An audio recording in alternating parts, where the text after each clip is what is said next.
the key success factors in UI preparation.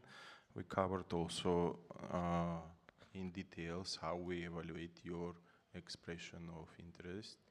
So we switch now to the RFP preparation and the RFP evaluation, and the common mistakes, as well as the ways how to improve actually your proposal to look nice and to be scored much better. So some insights about confidentiality.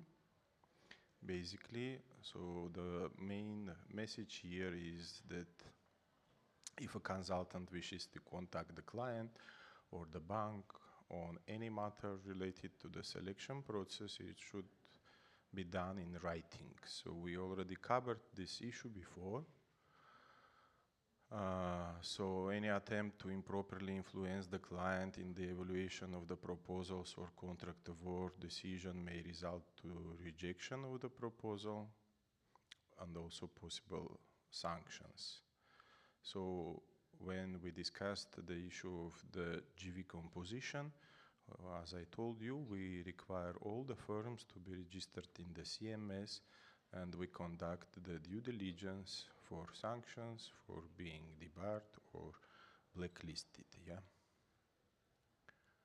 So from the time the proposals are open to the time the contract is awarded, the consultant should not contact the client on any matter related to the technical or financial proposal and regarding evaluation. Of course, you can write some requests if the evaluation is postponed or takes a long time, but no any interference allowed. Basically, about the types of the proposals. So one of your colleagues asked that simplified technical proposal they appreciate more than full technical proposal. But why we apply full technical proposal? Basically mainly for the quality and cost-based selections, because normally those assignments are quite large in scale. They have complex terms of reference and require maximum details.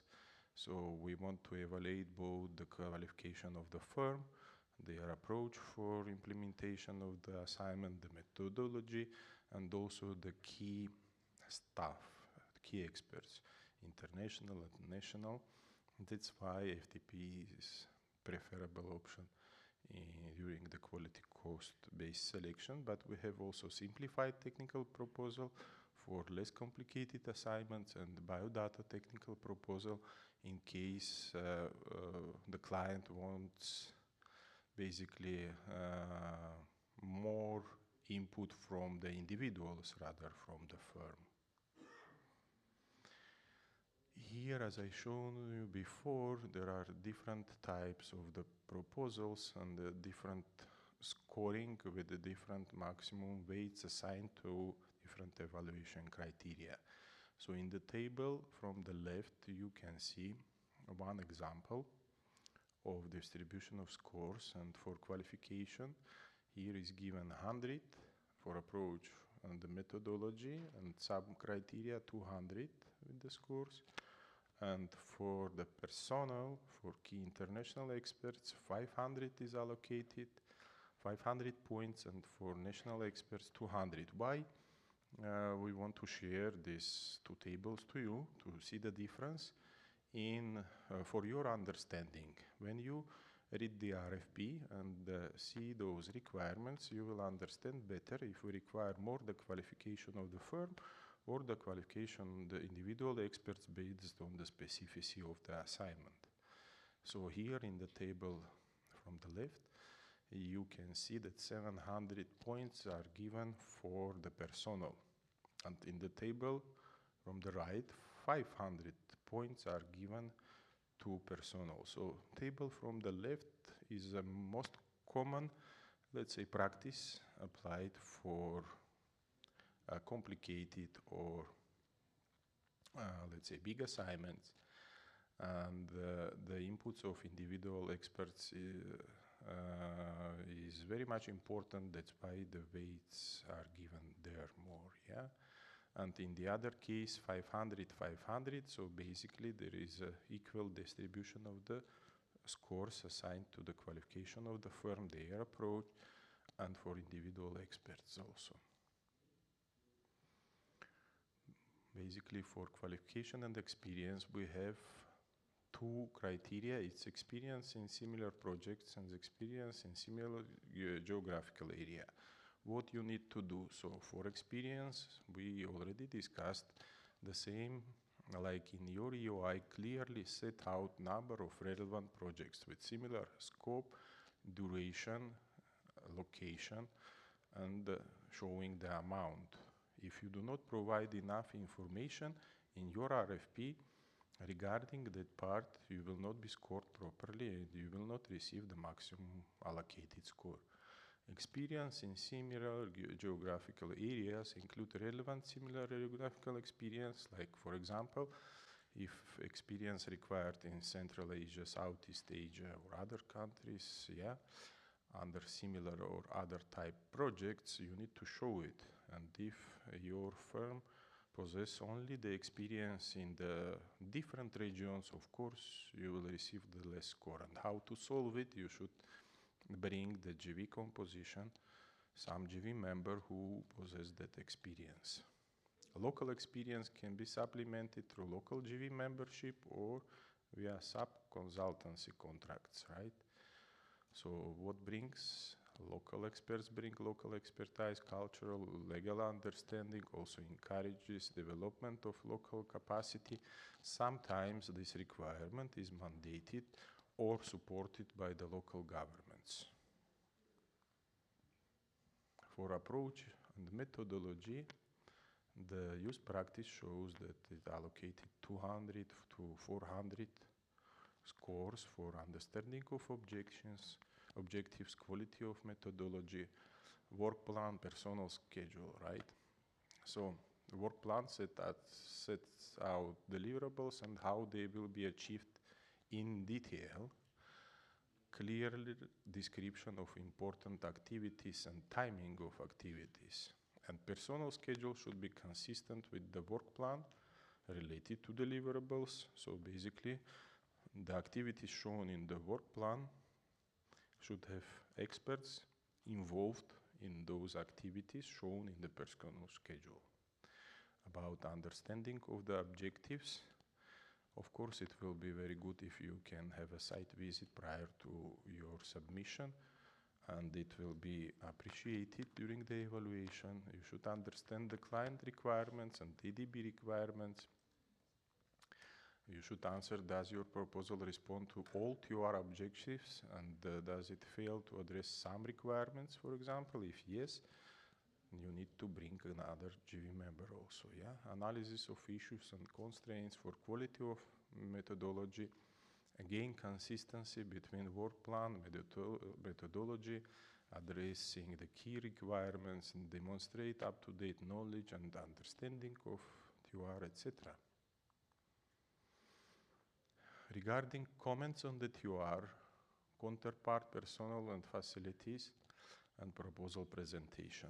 Normally, proposal presentation, as was shown on the previous slide here, is rated like a 10 out of 1,000, but there is a tendency that executive agencies assign more importance to that criteria already.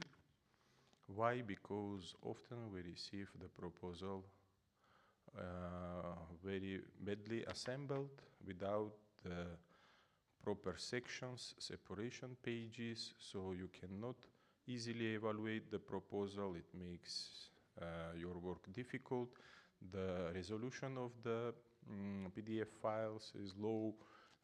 They are not readable. The fonts are very small. So even this small criteria can bring you to losing some points if you do not pay proper attention to this.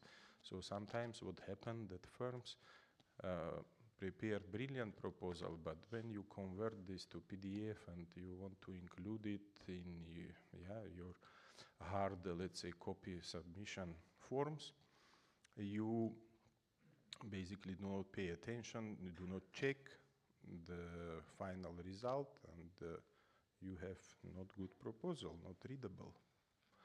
For the comments on the TUR,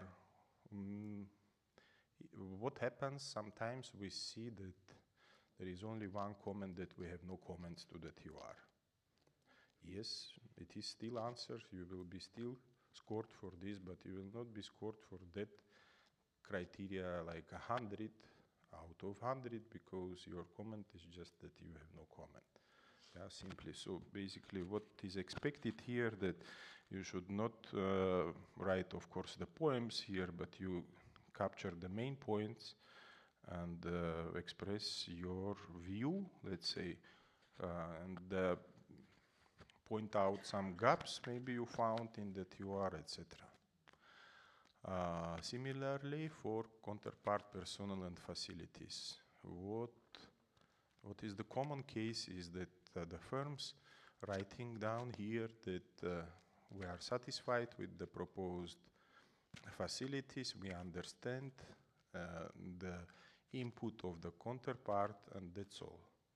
So again, you will receive the minimum score for this type of, let's say, for this approach, for this type of wording. Basically, what is expected that you review in details what kind of support is allocated for you, what documentation is available or promised to be presented to you, and if you need any additional information and you do not find it in the TUR, and if you see that facilities like office or local offices are not allocated for you, you can raise this issue, you should point it out, and then you will receive the proper scoring for that criteria.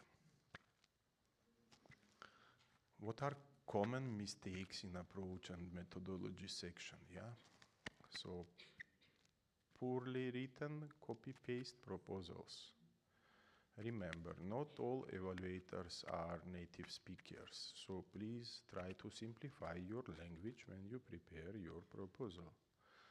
Some of them may not be technical specialists in the field, so please formulate everything what you present like, I'm sorry to say, for dummies, for easy understanding. Don't complicate your approach and methodology with 20, 30, 40 or 100 pages with very technical inputs, and so this will not bring you any added value, even it will be opposite. So the evaluator sometimes will be tired from trying to understand 100 pages what is written there, and sometimes what we also see, it's just copy-paste from similar assignment, even in another country, and the name of the country is different, and the name of the client is different there, yeah?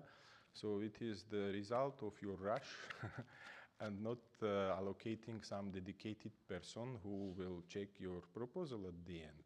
So trust is good, but checking is important also. First impressions count, so again, it's like your proposal presentation, it should be nicely assembled. Be concise and write clearly and well. You should study the TUR well and just not repeat it, yeah, no copy-paste. And it is written in the RFP that copy-paste is not, let's say, appreciated. Lack of tailored approach. For example, if we have two firms and they similarly explain the approach and methodology, we do not see any innovation inside. So you, of course, will receive some generic score, but if there is no any new idea, fresh idea inside, it cannot be ranked as 100 of 100, yeah? Poor understanding of expected personal inputs leading to disproportionate distribution of home and field inputs. This is also very important. Sometimes in the TUR you see exactly the proper distribution between requirement actually for home and field inputs, and you should follow, because the executive agency, while preparation of those sections, yeah, of this table, they are trying to understand what is the minimum requirement for home and for field inputs. Basically, of course, for the consultant, it is less costly to provide all home inputs. But if we have a case of the construction supervision, we should understand that for construction supervision, some experts require to be in the field, mainly like for 80, 90 or 100% of their time. And what we often see, that 50% of the time allocated for home and field inputs for those experts, particularly for team leader and deputy team leader, even for national deputy team leader. Sometimes it's not full time allocated by the firms, which is very strange. And of course, you should not expect the maximum rating for that criteria and for that type of approach. And even if you present it in that way, it still not cause the rejection, of course, no. The most important, you keep the person months, minimum person months required, otherwise your proposal will be adjusted to the minimum required person months, so they should be added if you input it less input, if you provided less inputs, yeah. And in terms of home and field inputs, if they are exaggerated in terms of the home inputs, then during the contract negotiations, if you still be successful and you received the highest combined score, yeah, you will be asked to provide the necessary input. So please take it into consideration. Sometimes work plan does not comply with any prescribed criteria, such as inputs of key experts on input-based contracts. Yeah. So also important to adjust your work plan and personal schedule. So they should be coincide, and again, all experts involved in the project, they should be reflected properly in your working inputs also. Here, during the not morning, but previous session, we've been asked about the allocation of weights or evaluation approach for individual consultants. So as I told you, this is the standard weights allocation, which can be a bit changed, but again, the heaviest score is given for project experience and less for the general qualifications and general experience, and also for overseas and country experience. So 15% out of 100 is given for the education and general experience mostly, 70% for the project-related experience in accordance with the TUR requirements, and also 15% for the country or overseas experience. We had similar session in the morning, and one of the consultants asked the question about what we consider by saying international expert, what we consider by saying national expert, and can we replace national with international or international with national? Sometimes there is some flexibility shown in the TUR, so please read the TUR carefully, what is expected from your experts. Sometimes I saw, and maybe you saw in RFP, in the TUR, it's written that international or qualified national experts are required for those positions, for the list of the positions. What does it mean? You should understand the context of the TUR, the context of the services, and provide the proper inputs. Normally, for international experts, we need international experts. Expert who worked whole his life in US only, who is nationality of US, yeah, or the one from China or one from Kazakhstan, who never been abroad, is not considered as an international expert, even though he participates in the assignments in Philippines. So for Philippines, the expert from US or from Uzbekistan considered to be international, right? But what we expect by saying international consultant? The consultant who worked abroad, who has experience in different countries. So he accumulated this experience and we want him to bring this experience in our project. If the expert all his life was working as an electrical engineer in 1 or 3 or 4 factories, he never been abroad, he cannot provide those services we require. We are not a factory, we are not a production facility, we are working on the projects in different countries and we want overseas experience, right?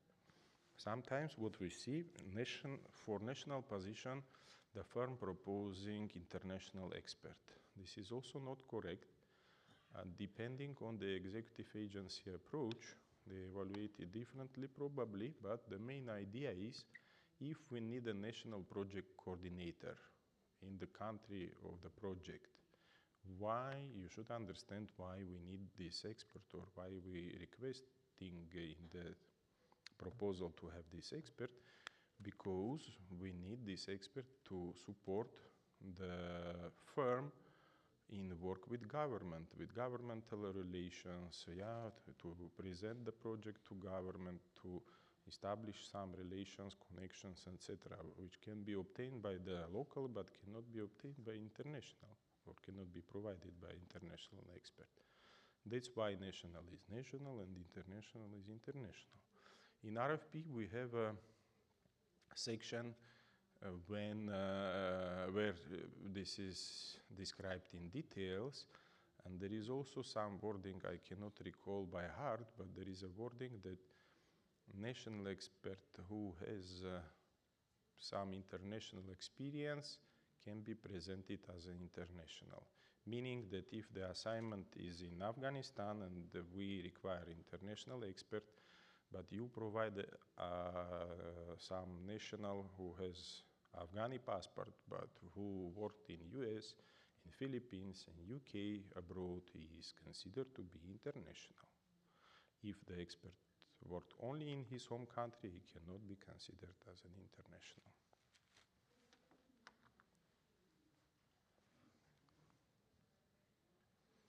So common mistakes in personal presentation and CVs. Not clear educational record. What we see sometimes, it's written that the expert has a bachelor degree, but not university mentioned. So we cannot access probably his, let's say, experience, and education. No training or certification listed. So we have a section in the CV for certification or training. And often that section is just omitted and no information is available over there. Again, if we have 2 CVs and 2 PhD, experts with 2 PhD, they cannot be rated identically if one has a lot of certifications and trainings and the other one none. So there is also the distinction between 2 type of the experts, one showing his experience properly and the other one no. No countries of work experience reflected. Yeah, we understand that of course you are trying to find the necessary experts all around the world to fit for this assignment and to work for you.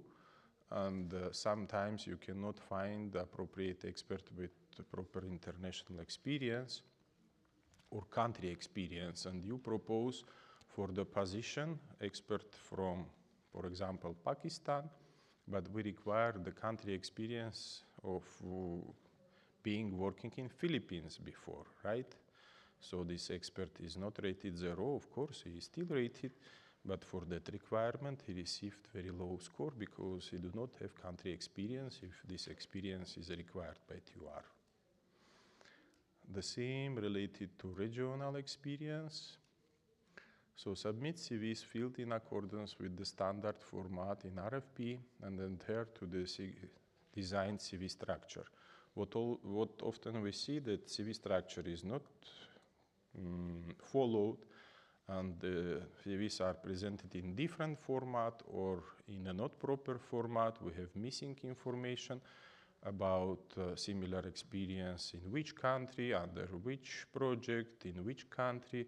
So difficult to assess this information, difficult to provide the top score for that kind of CVs. Yeah. Please provide year-by-year employment record demonstrating the required specific experience.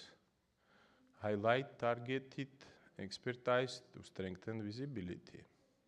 So sometimes you can highlight the expected experience or education or whatever in your CVs you present to simplify the evaluation and to ease our understanding of correspondence of the CV to the requirements. A list number of assignments that best illustrate the expert's capability to handle the task outlined in the expert UR or job description. Yeah? What are the common mistakes which can lead to failure?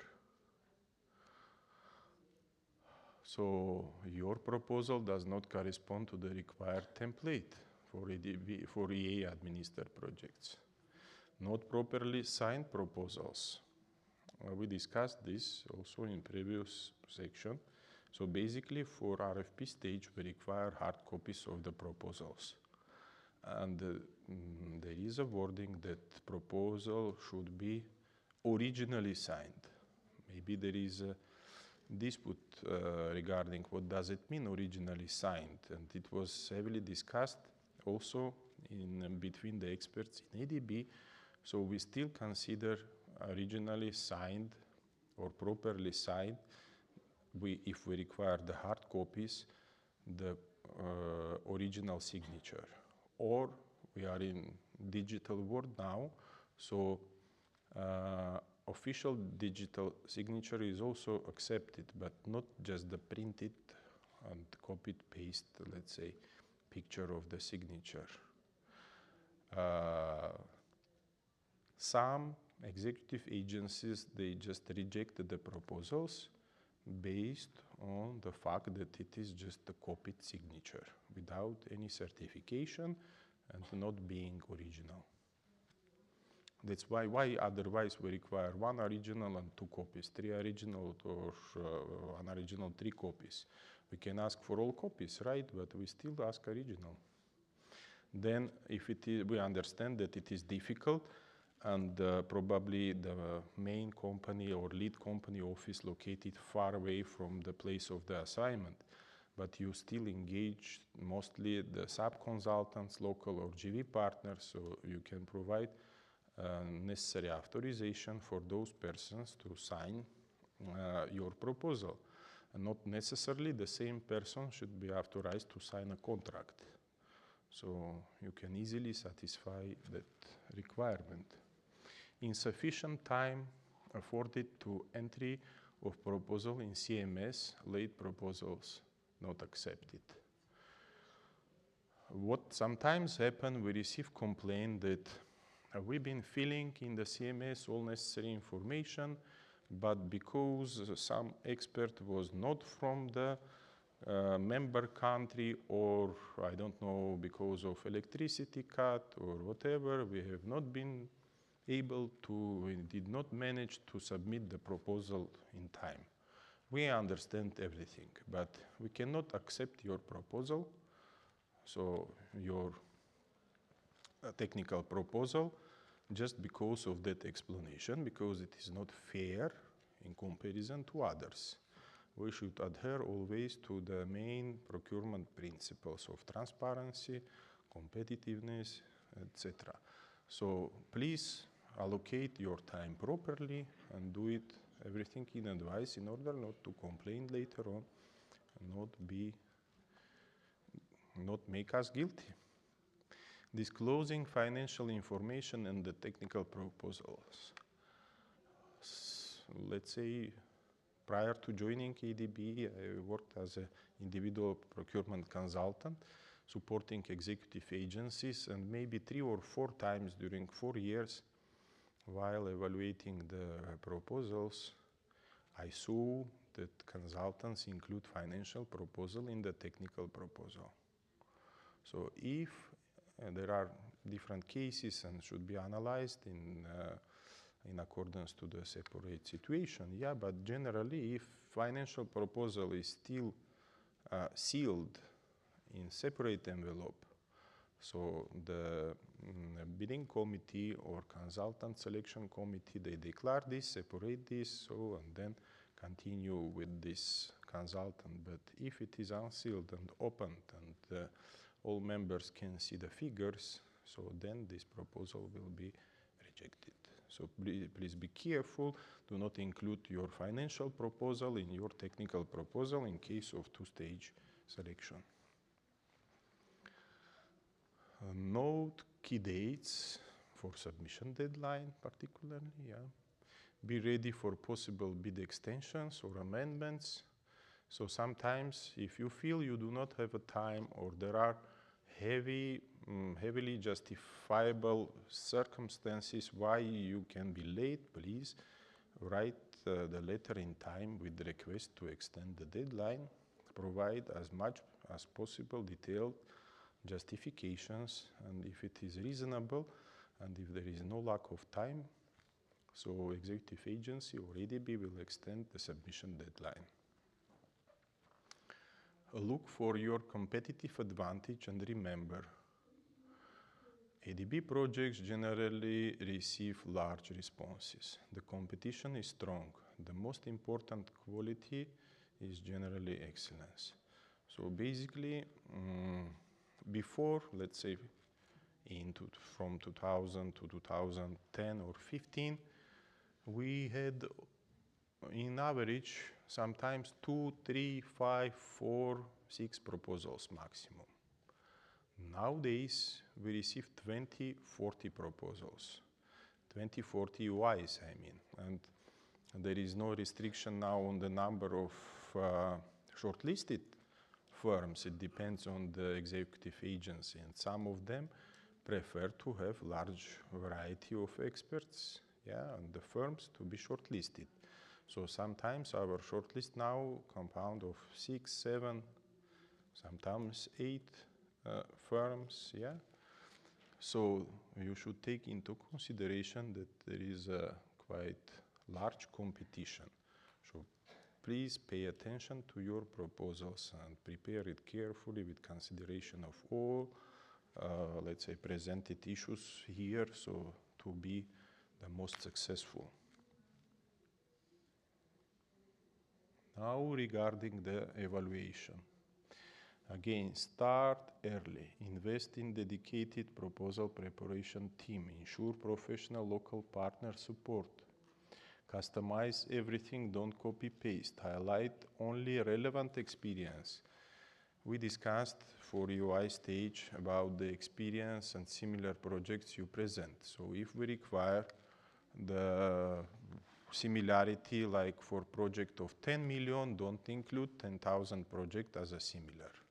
If the assignment requires 5 years of implementation of some services, don't include as experience some assignments you implemented under the technical assistance during 1 year, let's say, for small projects. They will not be counted anyway. Even they will not be counted 0.1 or 0.2 proposal. Introduce innovation in approach and methodology. Select the qualified experts who meet the required qualifications. Tune CVs. So pay attention to the CVs. It's also important. In each CV is scored basically for 20 or 30. So, and sometimes you have 20 CVs. So each 2-point score for each CV in total will give you 20, let's say, points more or less, depending on how you pay attention to the CVs, yeah? Select qualified experts who meets the required qualification. So please understand that if we need electrical engineer, we need electrical engineer, and mechanical engineer cannot substitute electrical engineer. Or if the person has both skills, emphasize the skill which is required under the TUR. Because sometimes experts has variety of specialities, right? It can be mechanical engineer, electrical engineer, I don't know which engineer in one, right? But we require one expertise. You are just standardly, the expert applied for other project, let's say 2 months ago. You ask him the CV for different position, but he is giving you CV for the former position. You do not pay attention, you just include it there, and so because he said, yeah, I am professional, my CV will be ranked very well, but it's not like that.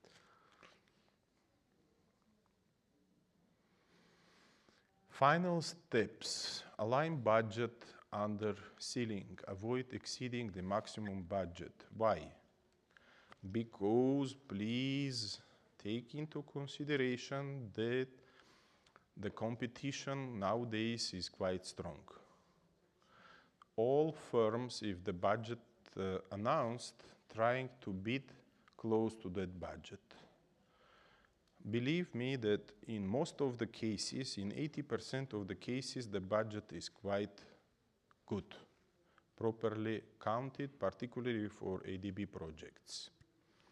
I saw that some other IFIs maybe underestimate the inputs, but with ADB there are some standard set of requirements, mostly if the budget allows, so calculation is proper, considering all the experts, transportation costs, overheads, etc. So when you see the budget, please try to believe that it is satisfactory budget, and even something like 10 or 15% more included in the budget to cover your, let's say, bidding strategy. So if you will try to bid all the time at least 10% less than the budget, you will have more chances. If you bid close to the budget, so the only way will be you rely on the technical proposal scoring, right? Because formula is mainly 80-20 or 90-10. So if all firms submitted almost the same financial proposal, everything will depend on the technical proposal. Sorry? Ensure consistency across documents. The financial proposal must match the technical proposal in scope and in staffing. So financial and technical forms should play all together. What we sometimes see that in technical proposal we have, let's say,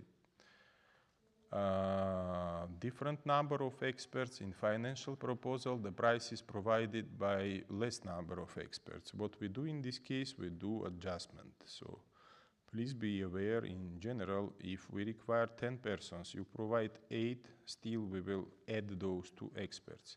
If we require 30 person months or 40 person months, so we know why we require those 40 person months. If you provide only 20, it means we will add those later on. So we always adjust. That's why they called, depends on the type of the RFP, yeah? If we are saying that it's the minimum required number of experts, then you should comply with this requirement.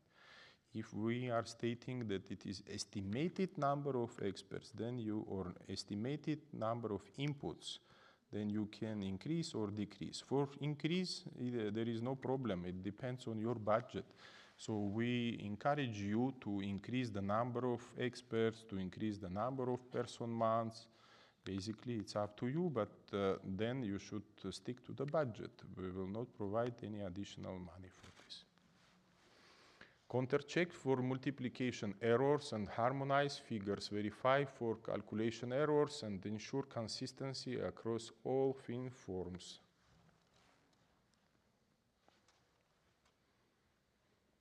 Example of technical proposal evaluation. This is probably interesting part also for you. Here is example of the very good proposal. Experience in similar projects. Consultant has vast. This is the way how we evaluate your proposals. This is the table which is filled by the consultant selection committee or evaluation committee and discussed, provided by each expert. Then during the discussion, the committee comes to the overall, let's say, score, overall idea, common view, etc. And this is one example. So the firm presented around 49 relevant projects, including 23 projects from GV member with similar scope covering all activities, and then 6 projects, included 6 projects with IFIs, right? So very large, vast experience. Therefore, the consultant received score 100 out of 100. In similar geographical area, please understand, if we require experience in Turkmenistan, we want to see at least 3, 4, 5 projects implemented in that country. You do not show this experience, you will not be rated normally for that criteria. This is logical and obvious. So that consultant shown experience working on 9 relevant projects. If we require experience in Central Asia, so you should show the Central Asian experience. If we require in East Asia, you should Google, see what countries included in those, let's say, regions, and to show those projects, to reflect those projects in your proposals. Then approach and methodology, yeah? Understanding, clear, project requirements, up-to-date knowledge, project objectives, 45 out of 50. Methodology is clear, covering all success factors, etc., 48 out of 50. Innovativeness and comments on TOR include some tailored training for the AI, which is considered to be innovativeness, right? So that's why 10 out of 10. Work program, very well presented with all activities, charts, deliverables, in line with the personnel schedules, 48 out of 50. And the same for the personnel schedule. Clearly shows a relationship between required person months and proposed work program and deliverables. Deliverables based on the implementation activities reflect real contribution of the staff to work program, etc. So all look international key inputs, key experts inputs allocated under the field inputs, so 40 out of 40. Counterpart personnel and facilities. Comments are well elaborated, show understanding of the facilities to be provided by the client and the process of involvement of the counterpart staff. So basically standard wording, yeah, but showing that the evaluator accessed properly all the information in your RFP and rated it accordingly. Proposal presentation developed professionally with clarity and ease of assessment of the required information, has good readability format, adherence to page limit. Also page limit, by the way, is counted. It's not something that is drastic, but you can receive a bit less score and it's written in the RFP. So if your proposal has more pages than allowed. About personnel strengths. Consultant has strong and experienced international team composition with higher education. So basically, if it is 10 out of 10 for this criteria, it means that almost all experts has a PhD. Almost all experts, they have at least 3, 4, 5 projects in the required country or in the required region. At least each expert has 5 to 10 relevant assignments implemented. Let's say 10, not 5, because 5 or 6 is equal to 70 or 80 rating. And if we have 100 rating here, meaning that all experts are, at least on the paper, they are brilliant. Weaknesses. One expert received overall ranking of 65%, which is below 70, so below average. That EA should explain in details why. Because the lack of specific experience as an energy engineer in road projects. So actually we requested an energy engineer in road projects, and they proposed energy engineer just working in some different places, but not under the projects. That's why he is rated 60 for that criteria. Also, lack of overseas country experience. That's why he received 60 below. He did not receive 0 because he had some experience, but not overseas experience. That's why I rated 60. As he has only one project implemented somewhere, yeah? Consultant international team received combined score of 320 out of 360 for this. So you see, even one expert's deficiency in the total score of 360 gave us 40 points difference somehow, because all other experts have been not rated like 100 also. Yeah, then about national consultants.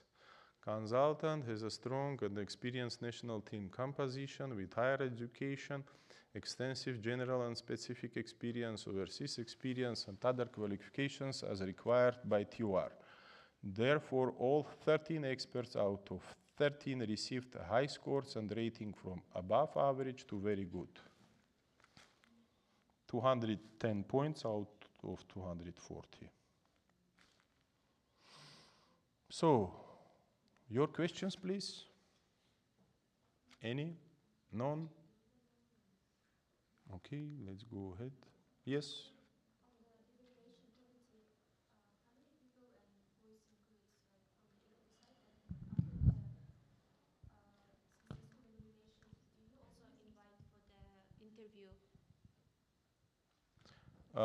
Whom?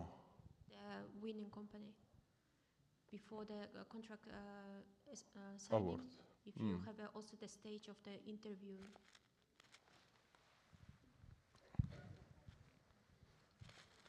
I apologize, I take a bit. Yeah, okay, so about the composition of the evaluation committee. It's different under ADB financed and government finance projects, right? So under the loan and grant projects, basically, evaluation committee is established by the government, normally by the governmental decree or some other, let's say, order. If it is, let's say, utility integrated PIU, probably the director of the utility established this list of the evaluation committee members.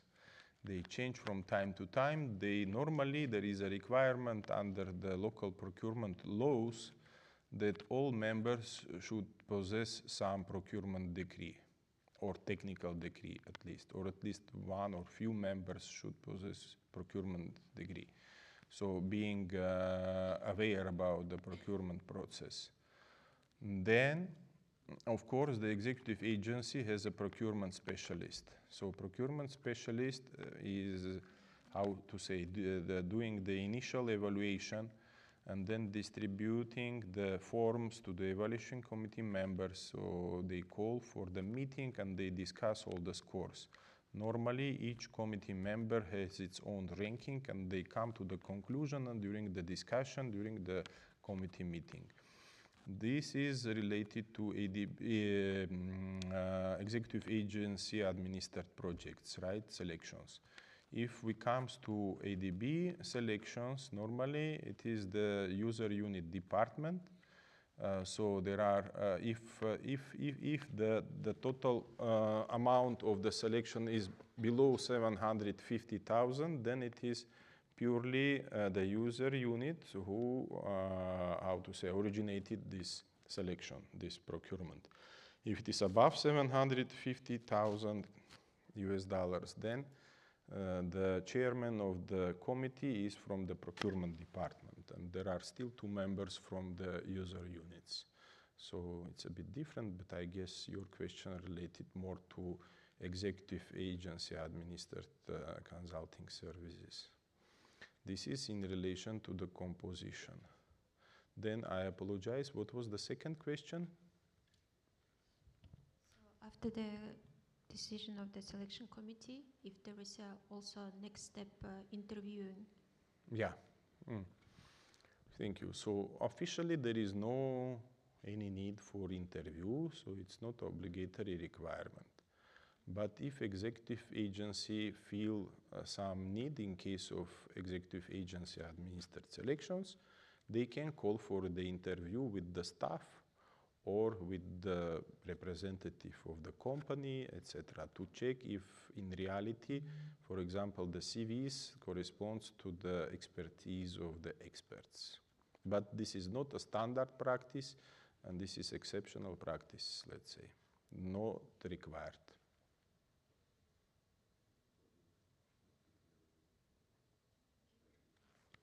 Yes? Very fundamental question. Ooh. As first time was applying for an ADB expression of interest, the list of details is kind of overwhelming, and what we've seen is the turnaround is pretty short, quick. So any tips on that? How do you think we could go through the entire plethora of the documents and the details? Excuse me, I didn't got you properly, sorry, please repeat. So the turnaround is usually very short, right? I mean, when you, when there is a call and to respond to, to the EOI. So with a plethora of documents and details, any tips for first timers? Because it may be in a turnaround of 2 or 4 weeks to get everything together, put all the details. So is there a way for us to mitigate it? What do you mean? How to mitigate the requirement? Details and very small points. So is it possible, say for example, we are kind of saving some things or already uploading it on the CMS before we apply for the technical proposals, the other documents, or is there a provision? Or does it need to be done then and then? No, basically, normally enough time is allocated for both RFP and AOI stages. Rarely I saw that, for example, 15 days only allocated for expression of interest. Normally it's 1 month. So basically it's quite enough time. Of course, for the small assignments we have less, but for the assignments which are above $500,000, let's say, often it is 1 month, sometimes even 42 days. So normally this time is enough to present the normal proposal. I am not aware so much, and you can raise this question if you are very interested, and we will ask maybe our IT department. But basically you should fill the sections of the CMS, and this is administrative, let's say, type of approach to simplify, let's say, your proposal submission, right? So for UI stage you may have the template, yeah, if I'm not mistaken, there is a kind of template that can be printed, yeah, in the AOI stage with the questions and answers. So you can have a paper-based, let's say, version filled in advance, and then when you start to fill the information in the CMS, so you just copy-paste those sections to over there. So it's basically very administrative type of technique. What can I say? Can we already upload the projects and save it in advance? Just understanding that there's in advance, you can upload the projects from the time when the this selection is advertised, not before. Right. Yes, of course, you can do it in a time. Very rarely we re-advertise or relaunch the selection. Very rarely. There are some cases when the team have been working, let's say, with the extensions, like for 40 days, as you said, to upload everything again in advance. Then we wanted to change some, let's say, requirement based on the communications with the consultants. So they noticed some inconvenience or not correct information, so wanted to correct, and we had to recall the selection and, let's say, to re-advertise it again. In this case, all information have been lost, but then we provided additional time for the consultants. We apologized for this inconvenience, and we provided additional time to fill all the information back properly inside. Yeah, somehow like that. Yes, please. So, can you already upload the projects and save it in advance? Just understanding that there's In advance, you can upload the projects from the time when the this selection is advertised, not before. Yes, of course, you can do it in a time. Very rarely we re-advertise or relaunch the selection.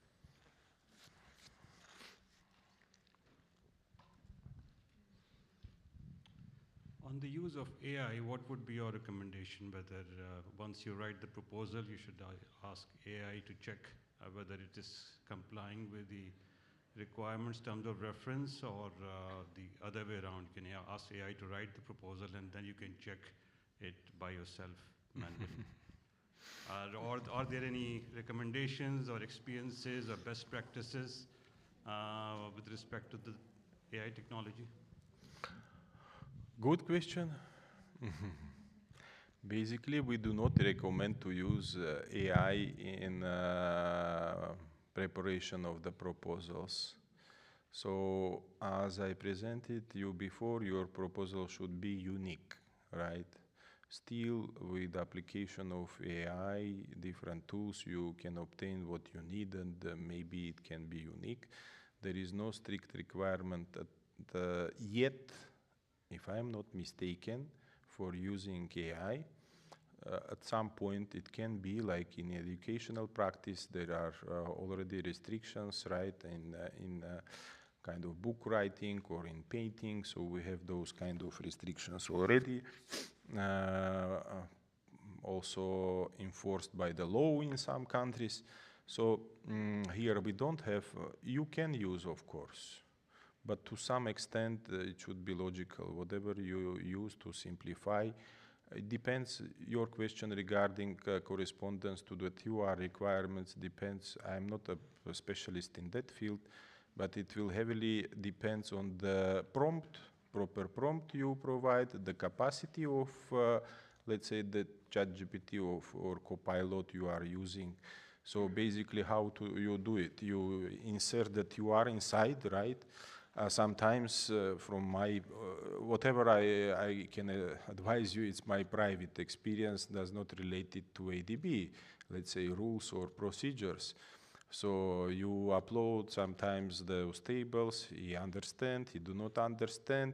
Mostly AI provides in such complicated cases very generic answers, sometimes not corresponding to your expectations. If you ask more, how to say, simple question, like you have a requirement for management competence. I just share my private experience again. So you have set of questions, right? So please provide your management, this, blah, blah, blah, etc. Then you just upload some competencies you have, some ISO certification, this and that, and then you ask him, please, let's say, considering this question and this information provided, write up this section, let's say for 1 paragraph or 10 paragraphs. You can do it, but then you should review it. So yes, AI tools can help you a lot in preparation of the proposal, unless you have already some templates used in the other proposals, in some sections which are the repetitive sections, just to be tuned for this selection or this assignment. You can also ask AI to mark your proposal and give you marks, and that maybe that can point out some weaknesses in your proposal that you can rectify. Yeah. Any question? Yes, please. Yes, I'm curious to understand how the evaluation is done in a specific, item. For instance, let's make the example of country experience. Before you said that in order to consider a company that has experience in a specific country, the company should have at least 4 projects in that country. Then, if the company has 4 projects, the company will gain the maximum point, or in case there will be a competitor that will demonstrate, for instance, 10 references in that country, and is the company with the highest number of references, that company will obtain the maximum score, and then the other company that has 7 references will obtain 70% of the score. I mean, is a relative comparison, or there is a threshold above which the company obtained the maximum score. Therefore, in this case, a company with 5 references is evaluated the same as the company of 10 references. I'm clear in the... Pandora box. Sorry? This is Pandora box question. Pandora Actually. box.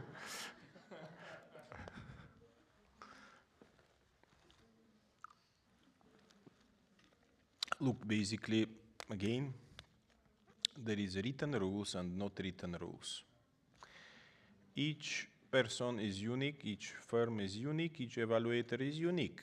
So there are certain set of the evaluation criteria I shared with you, some tips, some words I shared, but there is something which is written, qualification and methodology, similar experience, right?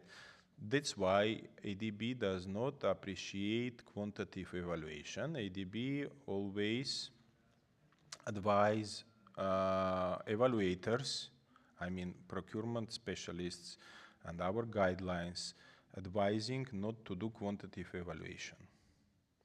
Different people can understand this differently. Some can follow, some cannot. I cannot provide you answer exact, and by the way, when I studied the procurement in Rome, in Tor Vergata, we had the slogan among our students that procurement always depends. Really, it depends, because you cannot stipulate everything by law, let's say, or obligatory. It's very difficult. And then if we include all the restrictions on any stage and try to score or to rank everything, yeah, it will make a mess. Then you omit one something and then you are disqualified, etc., etc. That's why in consulting services, at certain point, some flexibility is allowed it, yeah, in your presentation and in evaluation of your proposals. What I can recommend to provide as much as possible the number of projects and relevant projects, then you ensure the highest score somehow. There are different practices how to evaluate, and they applied by different agencies differently. Some, from my experience, maybe it's interesting for you, some executive agencies or some even specialists among our ADB specialists, everybody's approach is different, yeah? Some of them saying we should take all the proposals, basically, let's say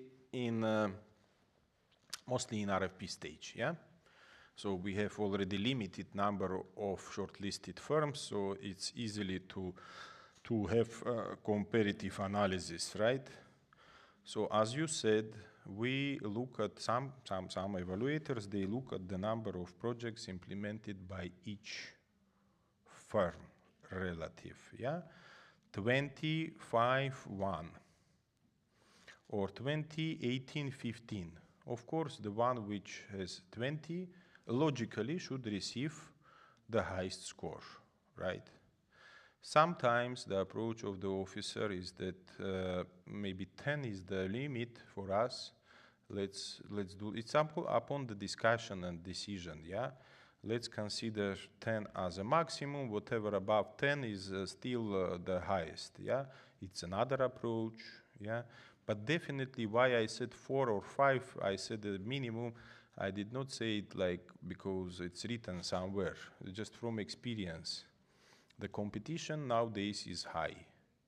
The relevant experience shown by different companies often. So we often see more than 10 projects, similar projects implemented. As I showed you in one case, it was, if I am not mistaken, irrigation project, and the company has that 49 projects implemented. We received today another question, what we consider regarding the years of implementation. Was that project implemented 20 years ago, 40 years ago, or 5 years ago? So another Pandora box, yeah? No answer. But the logical answer will be some projects length are 5 years, 4 years. So basically we cannot ask for 1 or 2 years. Normal length is 5 or 10 years.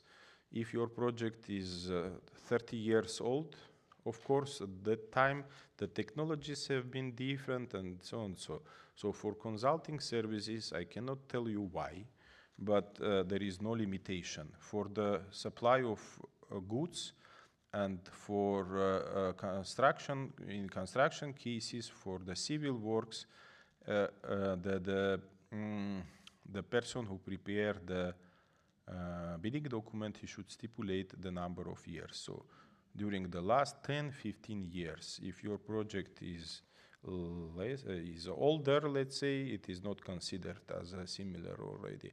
But it is not the case for the consulting services again.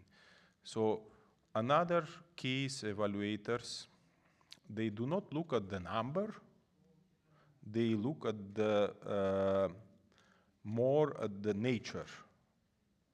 If we require supervision for 5 years, so they look for the supervision for 5 years. You shown 3 projects covering last 15 years, and each project covered 5 years, you are brilliant. The rest, they presented projects for 2 years, 5, they receive less score despite their number of projects is larger. It depends, but you should always look on some balance, Ideally, your project should be with the amount of current advertisement or more, with the length of the current advertisement of more, and with the similarity of exactly what we need. This ideally. But then, of course, not always you have those very similar and, let's say, in nature, in type, in time frame projects. So try to fit as much as possible. That will be recommendation. Any other question?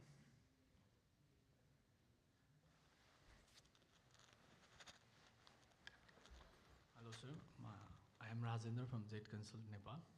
I have a question regarding this requirement of original signatures in the CV while submission of the proposal. A requirement of what, sorry? Original signature of the Yeah. experts.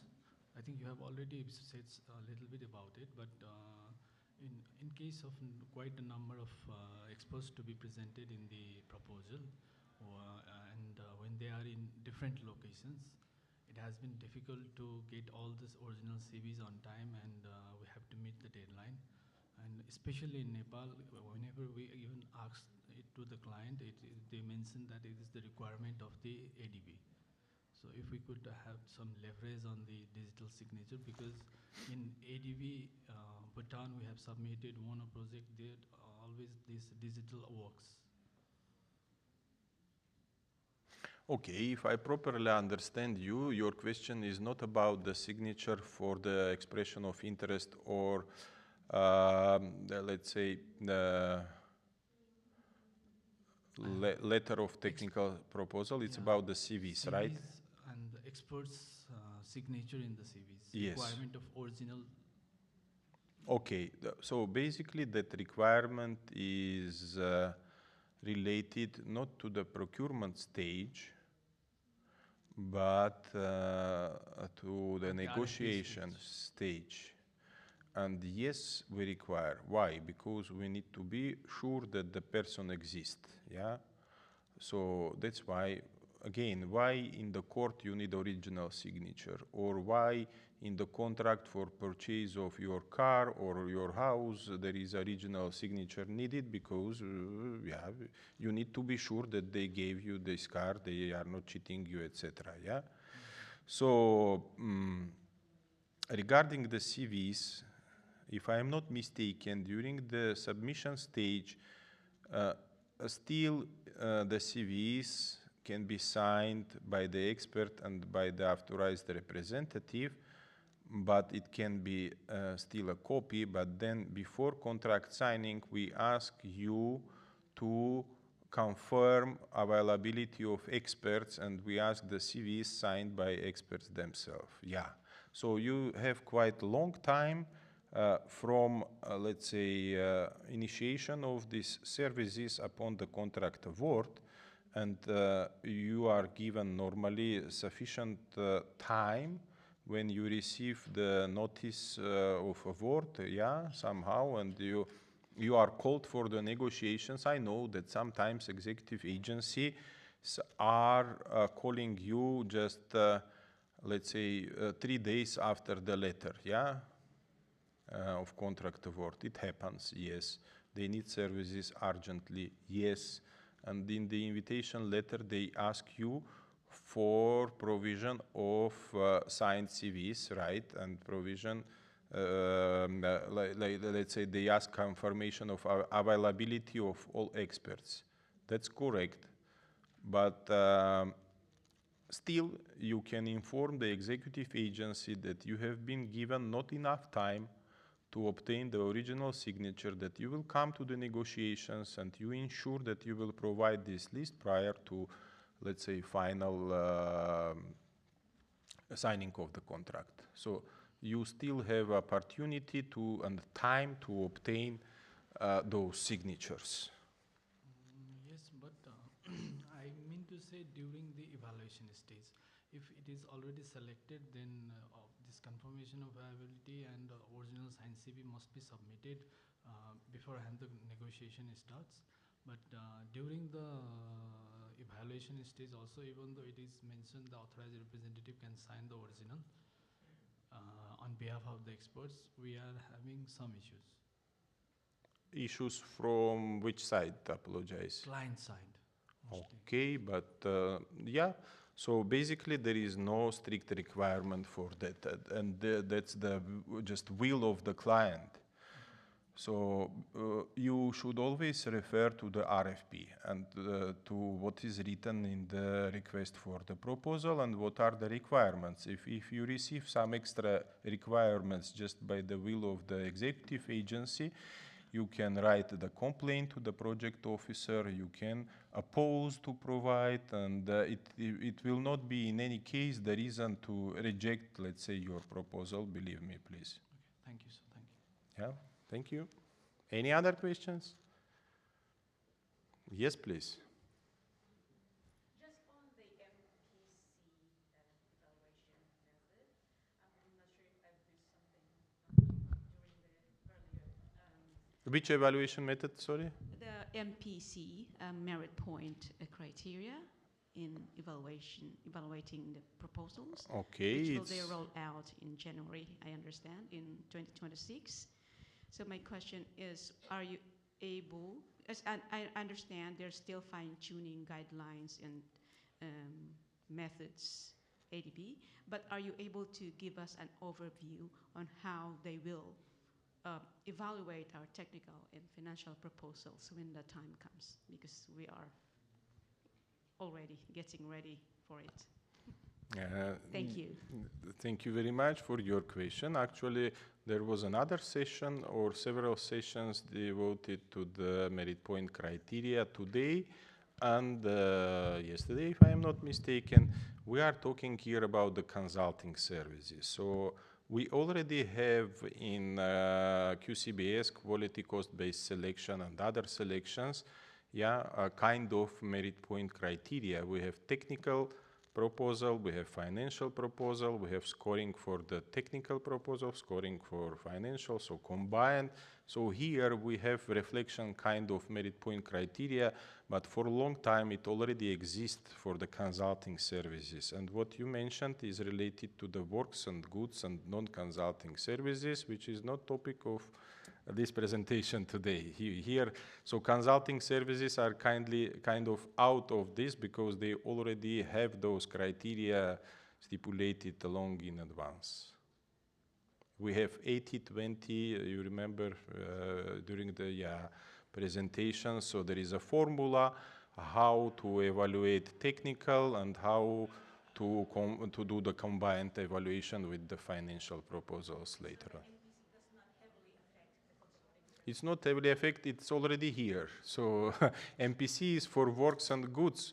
when we had only the criteria of pass and fail for the qualifications and for, let's say, annual average turnover, for similar projects, for different kind of criteria for civil works, but there was no technical, let's say, criteria out of the cost, yeah, over there. So pass, fail, and no like formula for balancing technical and financial, let's say, score in those cases. That's why all IFIs, including ADB, introduced this merit point criteria to give more, let's say, attention for the quality rather only to the cost. So, but here we had it before already by default.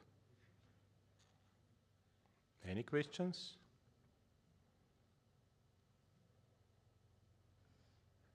No? Done? Good? So you feel better now how to make a better proposal? More information you have? Please contact me. I did not provide but I have a business card with me, and here is, oh, rejected proposal we missed. Nothing special, you will receive the slides later on. It's about complaining, so you are welcomed to complain reasonably. And there are the procurement staff instructions and the manuals, let's say, links. So you will obtain this presentation, and by clicking you will find, but everything is available on the ADB website, and there have been other presentations devoted to our website and the links. So you, by the way, I guess you will receive all presentations, so you can capture a lot of information how to navigate in ADB website, so over there. Thank you very much for your active participation, for your important questions. It was a pleasure to make a presentation for you. Thank you very much. Have a good luck.